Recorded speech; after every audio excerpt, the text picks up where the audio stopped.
Le 20 décembre 1941 paraissait dans le toujours excellent Je suis partout la critique de François Vineuil consacrée au film Nous les gosses qu'il avait été voir au cinéma Paramount. Je ne vous cacherai pas que le dénommé François Vineuil est poursuivi depuis quelques mois par l'envie de perpétrer son suicide journalistique.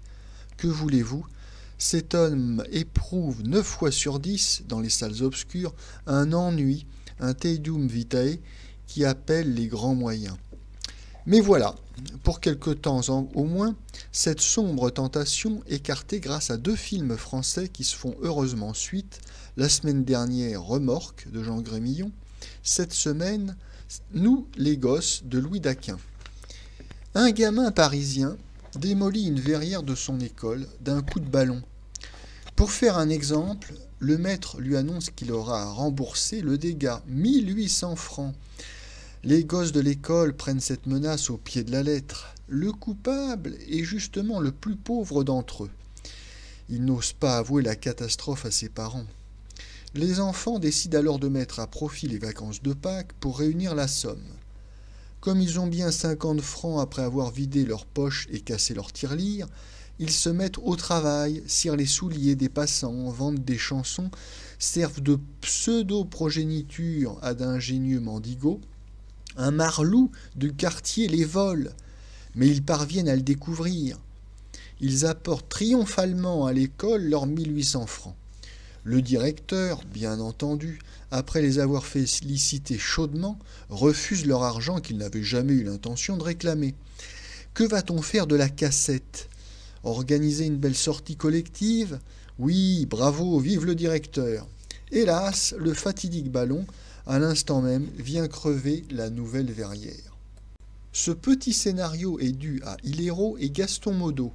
Ce dernier, qui a été comédien et ne joue plus guère, est un de ces curieux et attachants bricoleurs, nés pour ainsi dire dans le cinéma, fertile en inventions que l'on utilise trop peu. Au temps du muet, il avait tourné seul plusieurs essais qui n'étaient pas indifférents. Ajoutons au texte de François Vineuil que Gaston Modo a d'abord été peintre, puis ensuite il a fait partie de la troupe des Pouics, c'est-à-dire une troupe de premiers cascadeurs du cinéma français, et il parut dans les films de la série Onésime, réalisé par Jean Durand vers 1912-1914. Interprète de Deluc, Gans, Feder, il écrivit quelques scénarios avant de réaliser en 1928 La torture par l'espérance, d'après Villiers de l'Isle-Adam. Il reste surtout bien sûr connu par son interprétation du garde-chasse Schumacher dans La règle du jeu. L'histoire à laquelle il vient de collaborer n'est sans doute pas d'une originalité surprenante. Il n'y manque même pas le gangster du coin pour qu'elle évoque plusieurs films américains de cette veine.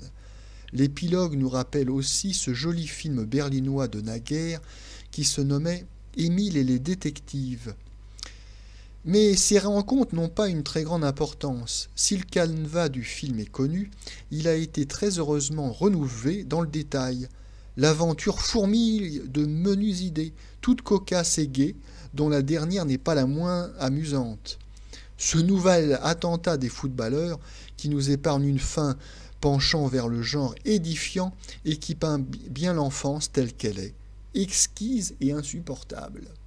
La collaboration de notre ami Marcel Aimé n'est certainement pas étrangère à cette abondance de trouvailles. Dans le dialogue qu'il a écrit pour nous les gosses, on retrouve à chaque instant son humour, son sens presque unique du parler populaire, dont il s'est dégagé toute la saveur sans jamais choir dans la trivialité. Le texte ici, avec sa vérité, son ingéniosité, ses traits directs, provoque le gag cinématographique. Marcel Aimé a aujourd'hui une trop grande expérience de l'écran pour que son dialogue puisse alourdir le film. Louis Daquin, de son côté, a le goût du mouvement, une adresse déjà grande dans le découpage. Nous nous trouvons enfin devant l'accord précieux et rare du parolier et de l'imagier. Aussi le film trotte à une allure vive et charmante. J'ai vu nous les gosses à la fin d'une de ces journées historiques que les Vichysois nous réservent de temps en temps. où l'on sent le sort de notre pays livré à quelques criminels déments. Alors ajoutons de nouveau au texte de François Vineuil que là c'est une allusion à l'échec des négociations entre Göring et le général Juin en décembre 1941, où il y a eu un refus opposé par le gouvernement de Vichy le 22 décembre aux prétentions allemandes vers l'Afrique du Nord, qui étaient en contradiction avec l'armistice de juin 1940. Les images de Louis Daquin me divertissaient de mon affreuse inquiétude. Ces dispositions m'ont peut-être incliné à une extrême indulgence. On dit volontiers que les chapitres de ces grandes personnes sont la faiblesse de nous les gosses. Je ne crois pourtant pas qu'ils engagent la responsabilité du metteur en scène et de ses collaborateurs. Le découpage, le rythme du récit restent bons, même quand les gamins ne sont plus là. Le petit épisode de Larquet en détective amateur est bien à sa place. Le couplet sentimental est vraiment réduit au minimum, mais c'est l'interprétation qui manque alors de sincérité. Exception faite pour Bussière, qu'on ne connaissait guère jusqu'ici, et qui renouvelle avec beaucoup de talent le personnage si fatigué du mauvais garçon. Mais les meilleurs comédiens seraient éclipsés par la troupe irrésistible des gosses. On sait de reste qu'il n'y a pas d'acteurs de cinéma comparables aux enfants. Il faut être fermé absolument à l'âme puérile ou d'une inexcusable gaucherie pour manquer un film avec eux. Or, nous avons affaire ici à des auteurs adroits, amusés. Marcel Aimé, de Montmartre, faisait partie des petits Prentruchards de son quartier, de Ménilmontant, début de Chaumont. Quel délice! L'accent parigot est haïssable quand on l'affecte, quand on le force ou le cultive trop soigneusement. Dans ses bouches ingénues et malicieuses, il retrouve toute sa pureté. Tant pis, j'écris ce mot malgré travelingue, et il reprend le charme du folklore. Nous les gosses n'est pas un foudroyant chef-d'œuvre, mais il réunit très heureusement des talents et des qualités agréables trop souvent dispersés. 20 films par an faits avec ce tour de main et le cinéma français se porterait beaucoup mieux. Sa technique marquerait bientôt de nouveaux progrès. Limitons pour l'instant nos ambitions à ce programme.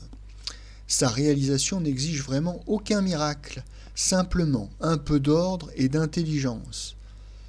Qu'on me permette, pour finir, un petit conseil.